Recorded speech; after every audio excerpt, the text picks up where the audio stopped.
Baik, tadi disampaikan bahwa saya menyetujui desa jumlahnya ditambah. Bantuannya 500 juta. Pertanyaannya adalah saat ini Provinsi Jawa Barat itu mengalami penurunan pendapatan. Jumlah anggarannya kurang lebih dari 36 triliun, hari ini hanya sekitar 30 triliun. Apakah dengan jumlah desa ditambah dan kemudian bantuannya 500 juta memiliki kecukupan fiskal atau tidak kalau kegiatan itu dilaksanakan di APBD Provinsi Jawa Barat? Itu yang pertama. Yang kedua, di mana letak aspek keadilannya? Karena desa di Jawa Barat ada yang penduduknya 150.000, ada yang penduduknya 3.000. Bagaimana ruang keadilan antara desa yang berpenduduk 150.000 dengan yang 3.000, sedangkan bantuannya sama-sama 500 juta. Kerangka dasar ini yang barangkali saya sampaikan. Baik. Cukup? Baik, kami persilahkan paslon nomor urut 1 untuk menjawab. Waktunya 1 menit, dimulai ketika Anda berbicara. Kita berbicara masalah perbandingan. Ketika kita berbicara masalah perbandingan, tentu kita berbandingkan dengan Jawa Timur dan Jawa Tengah. Sebagai contoh, Jawa Timur itu memiliki jumlah kabupaten kota 38. Sementara jumlah penduduknya 41 juta lebih. Dan mereka mendapatkan dana desa, ini dari kementerian ya, bukan dari Jawa Barat. Ini adalah 8 triliun lebih. Sementara juga Jawa Tengah dengan 41 kabupaten kota dengan jumlah desa 7 juta lebih, 7.000 lebih. Dengan jumlah penduduknya 7 juta lebih, dengan jumlah dana desanya 7 triliun lebih. Kita bandingkan di Jawa Barat hari ini kita penduduknya jumlahnya adalah 50 juta lebih. Sementara kita memiliki kabupaten kota hanya 27. Waktu habis Bapak. Kami persilakan kepada Cagup nomor urut 4 untuk langsung menanggapi waktu 1 menit. Silakan paslon nomor urut 4. Kalau sumber anggarannya dari APBN, jumlah desa ditambah, kita sangat menyepakati. Tetapi kalau itu bersumber dari Provinsi Jawa Barat dengan asumsi 500 juta per desa per tahun, maka penghitungannya harus cermat. Karena anggaran Jawa Barat pendapatannya mengalami penurunan karena bagi hasil pajak kendaraan bermotor hari ini diserahkan kepada kabupaten kota. Yang kedua adalah aspek keadilan. Saya katakan hari ini ada ketidakadilan. Kenapa? Ada desa yang selesai seluruh pembangunan infrastrukturnya karena jumlah wilayahnya kecil, ada desa yang tidak selesai-selesai karena jumlah wilayahnya banyak dan penduduknya banyak. Sehingga di mana letak membangun kerangka keadilannya agar tidak terjadi disparitas antar desa dan antar wilayah. Saya sangat menghormati kebijakan itu dan apresiasi kalau desa terus disubsidi tambahan dari Provinsi Jawa Barat. Saya menyepakati kalau subsidi. Cukup, waktunya habis, terima kasih. Silakan paslon nomor urut 1 menanggapi kembali. Waktunya 1 menit. Saya sepakat apa yang dinarasikan oleh Pak Dedi. Cuman hanya sekali lagi kita ingin ada pemerataan. Jangan sampai ada disparitas antara desa yang betul-betul sudah maju dengan desa yang ada di perkotaan dengan desa betul-betul desa yang ada di daerah. Sehingga mereka akan memperoleh pelayanan yang sama.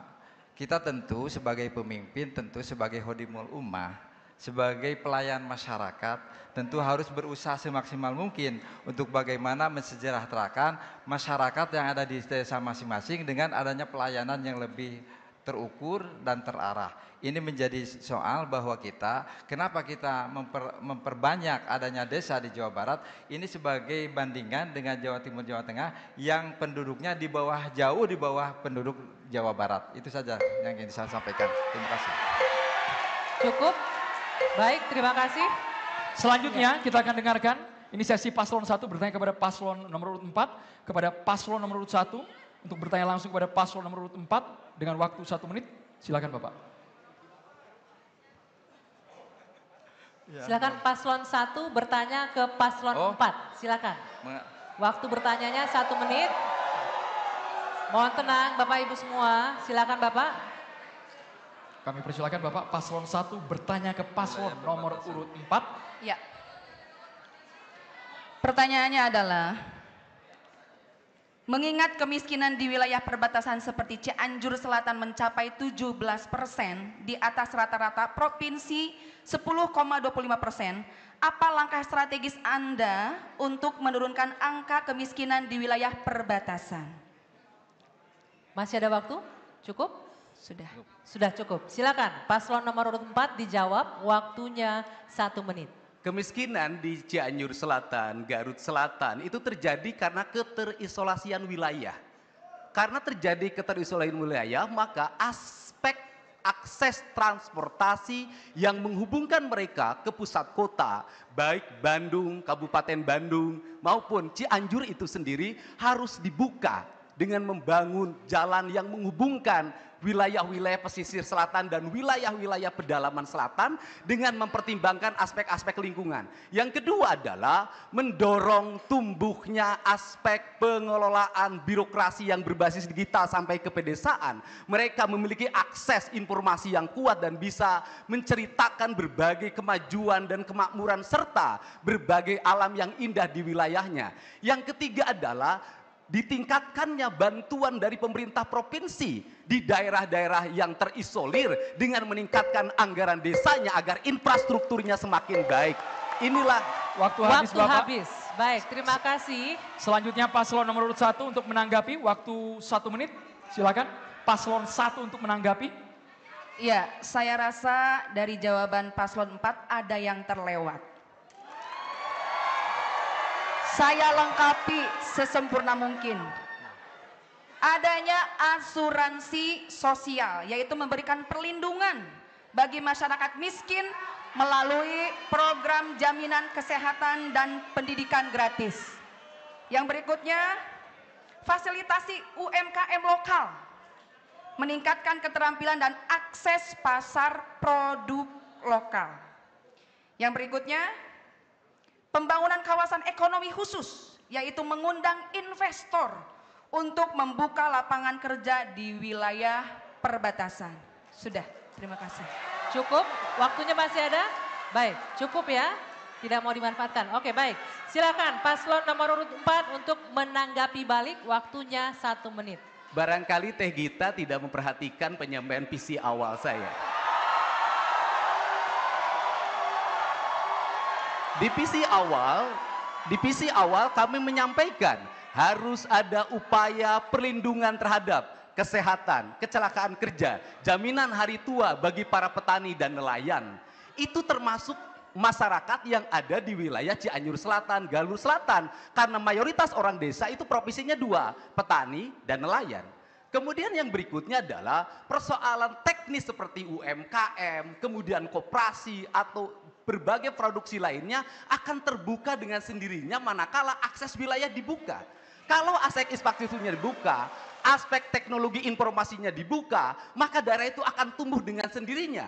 Karena secara umum masyarakat kita memiliki kemandirian dalam berusaha sejak lama. Bukan hanya sebagai orang yang dibantu. Mereka tanpa bantuan pun bisa tumbuh asal pemerintah berikan Baik, cukup. Habis waktunya. Kami persilakan beri tepuk tangan yang meriah untuk paslon nomor urut 1 dan nomor urut 4. Selanjutnya hadirin sekalian dan juga pemirsa, kita akan dengarkan ini sesi paslon 2. Kami ulangi sesi paslon 2 bertanya ke paslon 3. Kami persilakan pasangan calon nomor urut 2 bertanya kepada pasangan calon nomor urut 3 dengan waktu 1 menit. Silakan. Pasangan nomor 3, saya berbicara sederhana. Apa sih konsep saudara dan pasangannya dalam rangka menangani kemiskinan nelayan? Nelayan. Terima kasih. Masih ada waktu Bapak, ini ditambahkan? Cukup? Cukup. Baik, cukup. Silakan dijawab paslon nomor urut 3, waktunya 1 menit.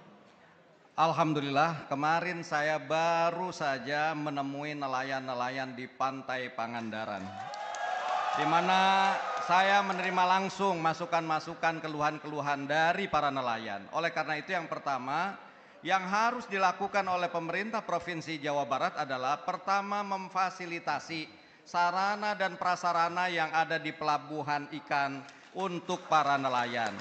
Misalnya dengan memberikan kapasitas cold storage untuk para nelayan. Sehingga harga tangkapan yang mereka peroleh tidak kemudian dijual dengan harga yang murah, tetapi bisa kemudian dikendalikan oleh koperasi yang dibuat oleh para nelayan. Yang kedua tentu memberikan bantuan berupa jaring, bantuan berupa perahu, dan yang terpenting adalah memberi wilayah zonasi kepada nelayan yang memadai. Itulah keluhan yang mereka. Waktunya habis Bapak. Silakan paslon nomor urut 2 untuk menanggapi, waktu 1 menit. Menangani kemiskinan nelayan harus komprehensif. Dari hulu ke hilir. Lautnya dijaga, sarannya dibangun, dan tentu pasarnya juga diperhatikan. Tetapi yang ingin saya sampaikan, nilai tukar nelayan ini kecil sekarang, 101 menjelang minus sekalian. Bapak sekalian yang saya hormati, zonasi yang 5 atau 10 mil ke bawah itu sudah overfishing. Diapa-apain juga tentu akan seperti ini juga. Maka langkah yang kedua harus mendorong mereka untuk melaut ke tengah. Lebih jauh lagi. Ya, tentu dengan cara teknologi dan memberikan keterampilan pada mereka.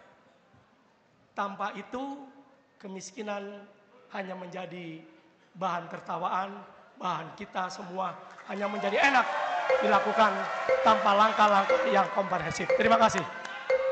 Baik, terima kasih. Silakan paslon nomor urut 3 untuk menanggapi kembali. Waktunya 1 menit dimulai ketika Anda berbicara.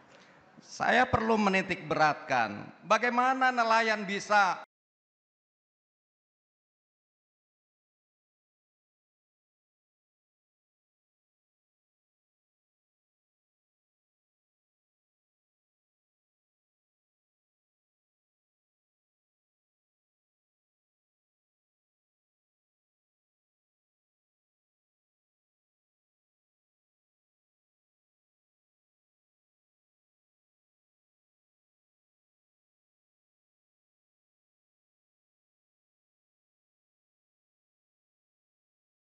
berlaut lebih jauh ketika provinsi hadir untuk terus memberikan bimbingan, pelatihan, dan juga pemberdayaan agar di kampung-kampung nelayan bisa dibentuk juga satu desa, satu industri. Baik, cukup. Waktunya habis. Sekarang selanjutnya saatnya paslon nomor urut 3 bertanya ke paslon nomor urut 2. Silakan pertanyaannya 1 menit, Bapak. Dimulai dari Anda berbicara. Paslon nomor urut 3 bertanya ke paslon nomor urut 2. Yang saya hormati Pak JJ dan Pak Ronald, kami mengapresiasi langkah Presiden Prabowo Subianto membentuk Kementerian Kependudukan dan Pembangunan Keluarga. Tentu ini menjadi komitmen yang sangat luar biasa terhadap penguatan institusi keluarga sebagai pondasi utama pembangunan bangsa. Sebagai pasangan calon gubernur dan wakil gubernur yang memiliki tanggung jawab untuk menerjemahkan kebijakan nasional ini, bagaimana Anda meyakinkan masyarakat Jawa Barat akan pentingnya institusi keluarga ini? Apa langkah konkret yang akan Anda ambil untuk mendukung kebijakan ini secara opsional di Jawa Barat? Masih ada waktu Bapak ingin ditambahkan?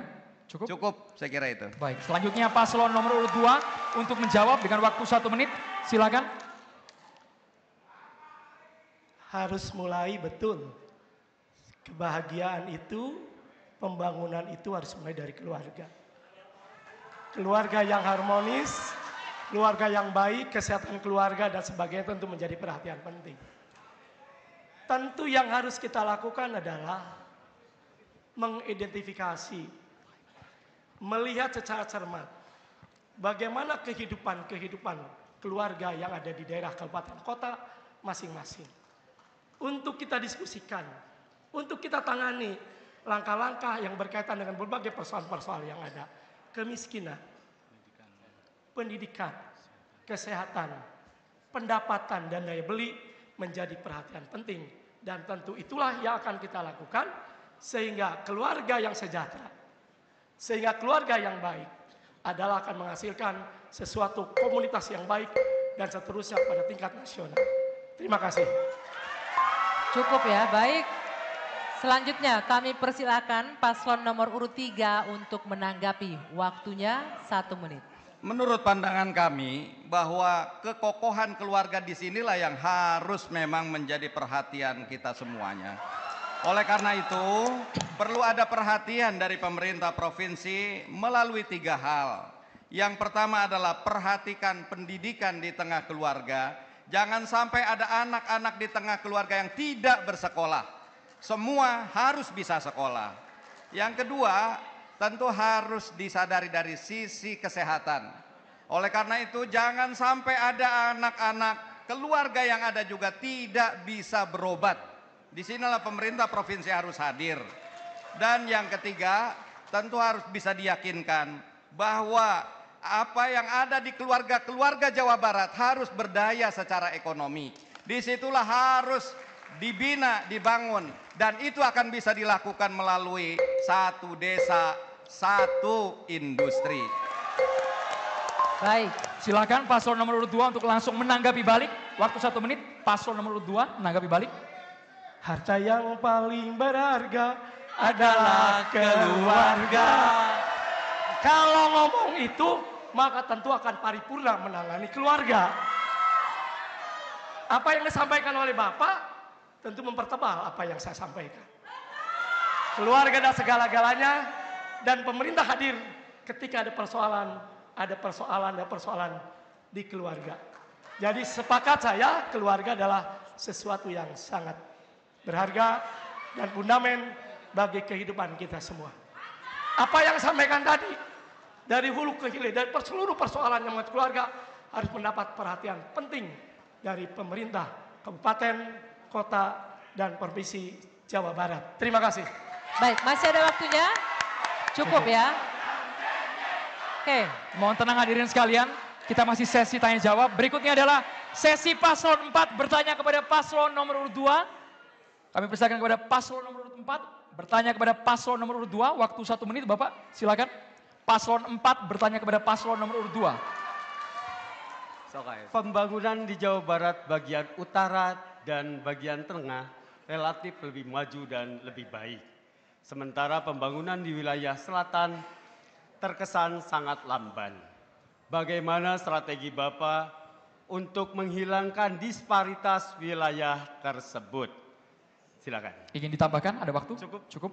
Mangga. Cukup, silakan langsung dijawab. Paslon nomor urut 2, waktu Anda 1 menit. IPM yang rendah di Jawa Barat sebagai pesisir selatan adalah karena berbagai persoalan yang menyangkut beban. Garut karena ada Garut Selatan, Sukabumi karena ada Bumi Selatan, Cianjur karena ada Cianjur Selatan. Langkah apapun yang diambil tanpa mendekatkan aspek-aspek pemerintahan pelayanan tidak akan berhasil dengan baik. Pasangan Ronald JJ akan mendorong menjadi kabupaten baru, DO Kabupaten baru di pesisir selatan. Kenapa? Potensinya sama. Punya laut, punya bahari, punya lain dan sebagainya. Dan itu kami punya pengalaman. Persis sama dengan di Pangandaran. Kalau itu dilakukan, maka tentu akan berhasil di selatan, akan naik derajatnya. Seperti kabupaten lain di Jawa Barat. Terima kasih. Baik, cukup. Silakan. Paslon nomor urut 4 untuk langsung menanggapi. Ya, yang pertama bahwa disparitas itu terjadi karena sumber-sumber ekonomi lebih berkembang di daerah-daerah industri di wilayah utara. Salah satu yang ditempuh sebelum kita menyepakati pembentukan kabupaten baru, kita menyepakati itu adalah bagian dari mempercepat pertumbuhan di pembangunan di Jawa Barat. Tetapi apabila pemerintah pusat hari ini ada moratorium, tentunya akan menjadi hambatan.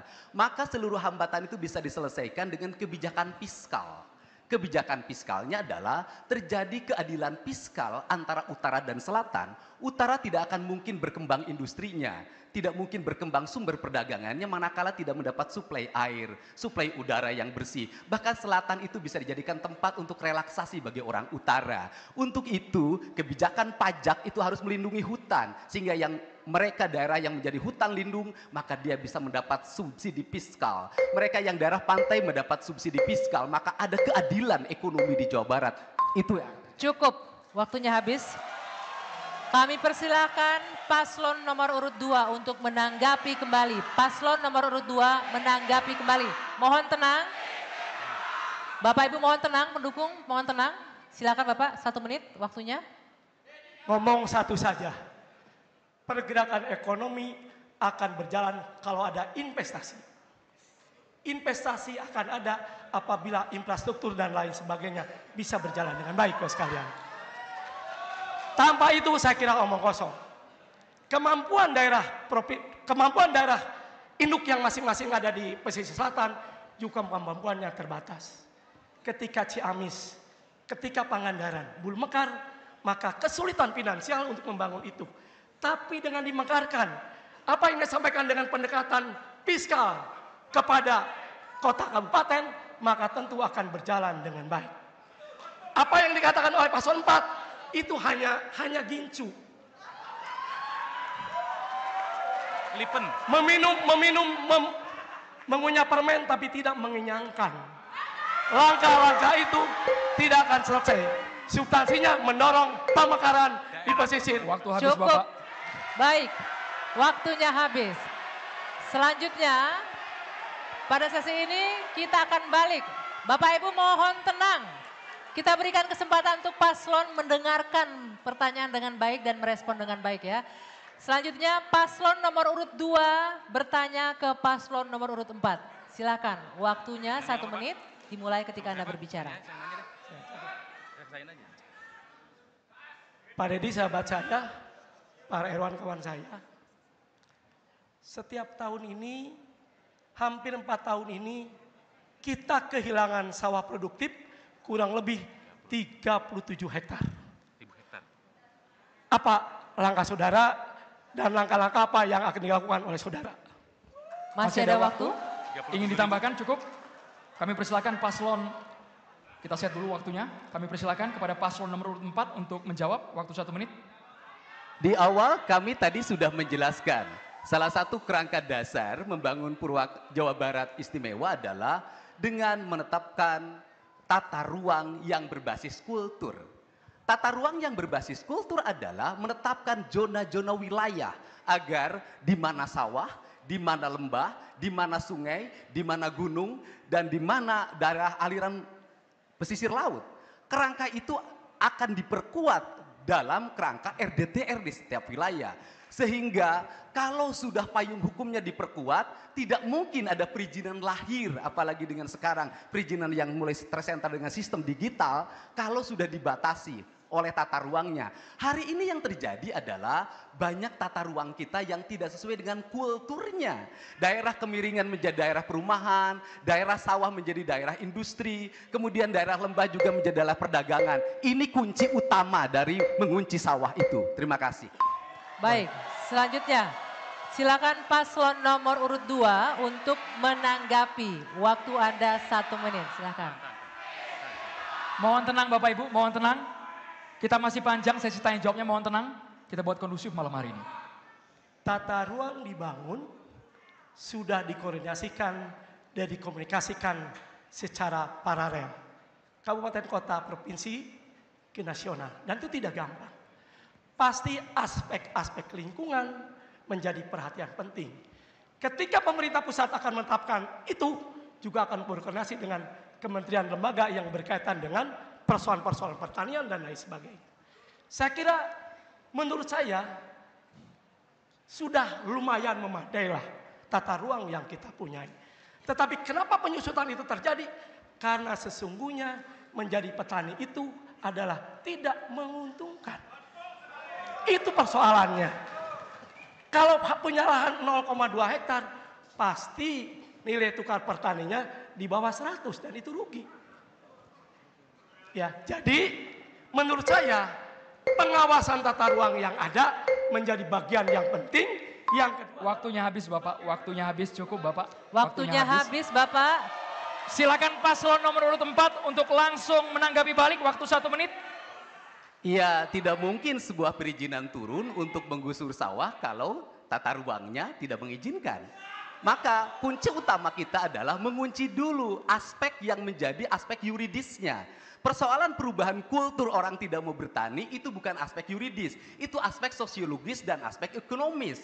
Aspek sosiologis dan ekonomis bisa diselesaikan dengan peningkatan SMK Jawa Barat istimewa, yaitu mereka dididik untuk mahir dalam bertani, punya kemampuan produktif bertani, menguasai teknologi, kemudian tersambung dengan akses pasarnya. Kalau bicara teknis, kita kan tadi bicara kebijakan, bukan bicara teknis. Sehingga tata ruang yang sekarang yang ada di Jawa Barat belum sempurna karena masih banyak ruang-ruang yang diperuntukkan untuk kepentingan ekologi, itu masih digunakan untuk kepentingan ekonomi. Maka kita membangun harus alasnya dulu yang dipetakan, baru membangun teknis. Inilah barangkali pandangan dari saya. Cukup ya, baik. Kita beri tepuk tangan yang meriah untuk paslon nomor urut 2 dan paslon nomor urut 4. Silakan. Kami persilakan untuk memberikan yel-yel bagi pasangan calon masing-masing terlebih dahulu sebelum kita lanjutkan saling tanya.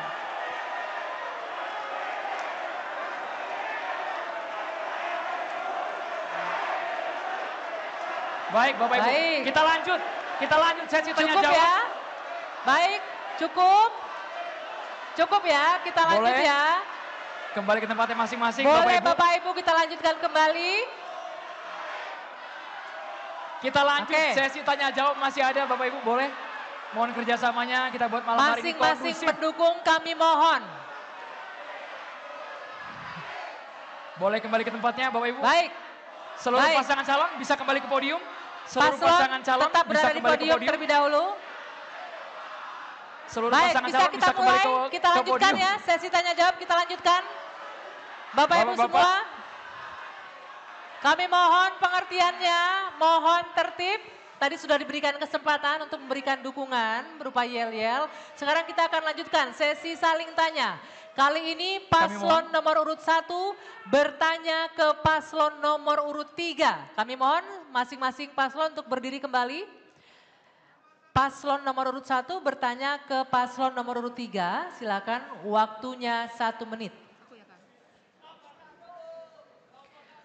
Pada debat kandidat kemarin, ada salah satu paslon yang mengatakan pelaku intoleran di Jawa Barat ada 2 komunitas.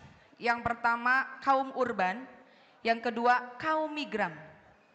Tuduhan kepada kaum urban sangat tidak berdasar dan sangat berbahaya. Tuduhan ini justru melukai rasa nasionalisme dalam berbangsa dan beragama. Bagaimana tanggapannya dan bagaimana strategi paslon 3 untuk menekan urbanisasi? Masih ada waktu ingin ditambahkan, cukup? Sudah, cukup. Kami persilakan paslon nomor urut 3 untuk langsung menjawab, waktu 1 menit. Bagi pasangan nomor 3, ASI, insya Allah kami akan memberikan konsentrasi pembangunan dari mulai desa-desa. Sehingga satu desa Sandu Industri akan menjadikan sebuah kekuatan. SDM-SDM yang ada di desa nggak perlu lagi ke kota, nggak perlu lagi urbanisasi. Karena bisa berdaya dari desa, mendapatkan penghasilan sama dengan orang-orang kota. Dan produk-produknya bisa mendunia bahkan. Itulah yang kami inginkan. Tetap tinggal di desa, penghasilannya sama seperti orang-orang kota, dan produk-produknya mendunia. Oleh karena itu, satu desa, satu industri ini yang harus dilakukan.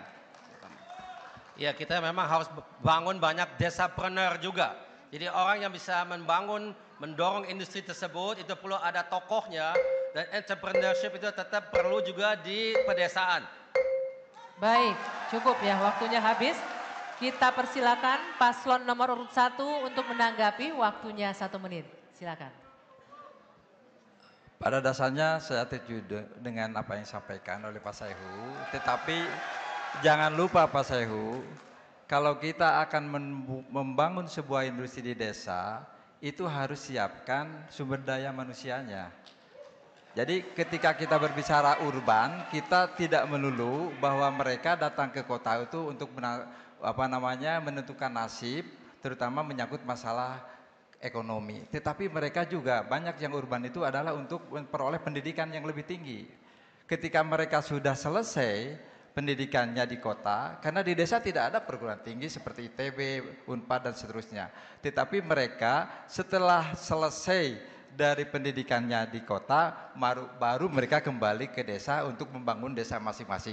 Saya setuju kalau ada industri di desa, tetapi persoalannya kembali kepada sejauh mana kesiapan desa memperoleh atau menyiapkan sumber daya yang mumpuni untuk membangun desa tersebut. Cukup Bapak, waktunya habis. Kami persilakan paslon nomor urut 3 untuk langsung menanggapi balik waktu 1 menit Bapak. Ya, tadi saya di awal sudah menyampaikan bahwa di alam yang sedemikian subur inilah perlu membina SDM unggul melalui keimanan dan ketakwaan dan juga pengetahuan dan teknologi. Itu akan kami lakukan dengan memulai memberikan kepada anak-anak yang ada di desa pendidikan yang sesuai dengan potensi-potensi yang ada di desanya. Sehingga mereka kemudian bisa memilih teknologi tepat guna apa yang paling bisa digunakan untuk desanya. Baik, selain dari itu, kalau kita pikir satu desa satu industri juga merupakan pemberkayaan job-job yang ada di desa, bukan lagi petani dan nelayan, tapi mereka juga harus mulai operasikan mesin, merawat mesin, mengerti IT dan lain-lain. Kita lanjut hadirin sekalian, paslon 3 bertanya kepada paslon 1. Kita lanjut, mohon tenang semuanya. Kami persilakan paslon nomor 3 bertanya kepada paslon nomor 1, waktu 1 menit. Baik, terima kasih. Pertanyaan saya di bidang digitalisasi pelayanan publik. Saya hanya 2 pertanyaan. Di Jawa Barat dan juga di Indonesia pada umumnya, tapi Jawa Barat sudah ada banyak sekali aplikasi-aplikasi yang bisa digunakan oleh publik. Tapi kadang-kadang membingungkan publik. Apa yang harus digunakan bagaimana dan caranya itu kadang-kadang tidak jelas. Sehingga seolah mereka dibanjiri dengan terlalu banyak aplikasi-aplikasi yang ada. Yang kedua, kalau memang kita mau melakukan adanya ke arah digitalisasi, akses ke digital itu belum merata. Apalagi kita lihat adanya disparitas di antara kota dan desa. Bagaimana menurut Bapak dan Ibu hal ini bisa kita selesaikan? Sekian dari saya, terima kasih. Masih ada waktu Bapak? Cukup? Baik, cukup ya. Baik, kita berikan kesempatan untuk paslon nomor urut 1 untuk menjawab. Waktunya 1 menit, dipersilahkan. Ya, tentunya dengan peningkatan literasi digital masyarakat, yaitu dengan adanya pelatihan untuk masyarakat desa sehingga mereka menjadi masyarakat yang paham akan dunia digital. Jadi ini harus ditekankan bahwa latihan itu penting, pendidikan itu penting. Yang kedua adalah integrasi sistem digital pelayanan publik, membangun sistem terpadu untuk semua layanan publik agar masyarakat dapat mengakses layanan secara online tanpa harus datang langsung. Jadi pada intinya adalah selama ini di desa itu masih kurang paham akan digital. Jadi pemerintah harus hadir dengan sungguh-sungguh untuk memberikan pelatihan dengan memberikan pendidikan untuk masyarakat di desa. Masih ada waktu? Cukup? Ya. Kami persilakan paslon nomor 3 untuk langsung menanggapi. Waktu Bapak 1 menit, silakan. Terima kasih. Saya kira inti dari masalahnya bukan kita tidak perhatikan, tapi sebetulnya kita harus punya kepemimpinan digital yang sesungguh-sungguhnya. Itu tidak bisa dari bawah ke atas, tapi harus dari atas ke bawah. Saya ini Ketua Dewan TK itu Teknologi Informasi Komunikasi Nasional semenjak tahun 2010.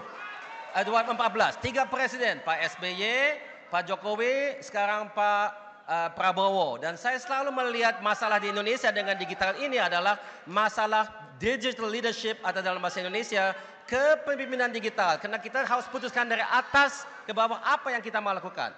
Nah soal soal bagaimana kita memeratakan itu tadi belum dijawab sebetulnya. Tapi kita punya program yang insya Allah bisa menjawab itu. Kita mau menaruh banyak sekali akses internet gratis di banyak tempat umum.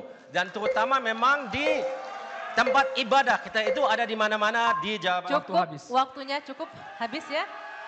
Baik, Selanjutnya kami persilakan paslon nomor urut 1 untuk menanggapi kembali. Paslon nomor urut 1, Iya, silakan. tentunya penguatan infrastruktur teknologi informasi itu menjadi program kami juga, yaitu memastikan internet tersedia di seluruh wilayah, terutama di desa dan daerah perbatasan, melalui pembangunan infrastruktur jaringan. Jelajahi cara baru mendapatkan informasi. Download Metro TV Extend sekarang.